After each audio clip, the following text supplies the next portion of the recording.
বাংলাদেশের নদী ভাঙনের সর্বশান্ত জনগণকে বলা হয় শিকন্তি, যারা ভিটেমাটি, ঘরবাড়ি এবং কি সবকিছু হারিয়ে বর্তমানে সর্বশান্ত বা রিফিউজি হয়েছে, অর্থাৎ উদ্বাস্তু হয়েছে, তাদেরকে বলা হয় শিকন্তি। এটি খাদ্য। আসসালামু আলাইকুম। আজকে আমরা জানবো বাংলাদেশের নদী তীরবর্তী যে শহরগুলো রয়েছে সেই শহরগুলো সম্পর্কে, কারণ বিভিন্ন পরীক্ষায় কিন্তু এই নদী তীরবর্তী শহরগুলো থেকে প্রশ্ন এসে থাকে এবং প্রত্যেক বছরই কিন্তু এখান থেকে প্রশ্ন এসে থাকে।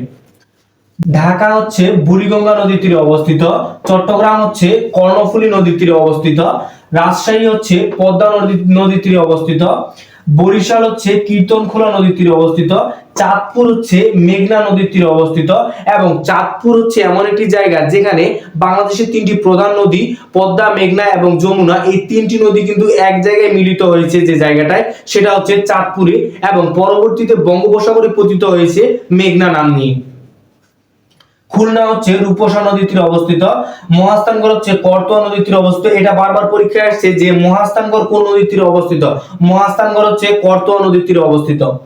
নাটোর হচ্ছে আত্রাই নদীর তীরে অবস্থিত, রংপুর হচ্ছে তিস্তা নদীর তীরে অবস্থিত এবং তিস্তাকে বলা হয় রংপুরের দুঃখ বা রংপুরের মানুষের দুঃখ বলা হয় এই তিস্তা নদীকে। মংলা হচ্ছে পশু নদীর তীরে অবস্থিত, কক্সবাজার হচ্ছে নাফ নদীর তীরে অবস্থিত, সিরাজগঞ্জ হচ্ছে যমুনা নদীর তীরে অবস্থিত। শিকন্তি কি? শিকন্তি হচ্ছে বাংলাদেশের নদী ভাঙনের সর্বশান্ত জনগণকে বলা হয় শিকন্তি, যারা ভিটেমাটি, ঘরবাড়ি এবং কি সবকিছু হারিয়ে বর্তমানে সর্বশান্ত বা রিফিউজি হয়েছে, অর্থাৎ উদ্বাস্তু হয়েছে, তাদেরকে বলা হয় শিকন্তি।